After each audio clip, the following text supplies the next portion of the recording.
यह कहानी नूर की है, जो एक खूबसूरत और चमकदार टोप पहने हुए है। उसके पास एक अद्भुत टोप है जो हर जगह रोशनी फैलाती है और उसे एक जादुई अनुभव देती है। नूर जब जादुई जंगल में चलती है तो उसकी टोप से निकलती रोशनी पेड़ों को जगमगाती है।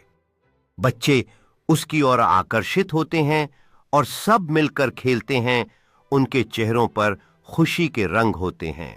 नूर और बच्चे एक गोल घेरे में बैठते हैं जहां उनकी कहानियों की गूंज और टोप की रोशनी सबको मंत्रमुग्ध कर देती है।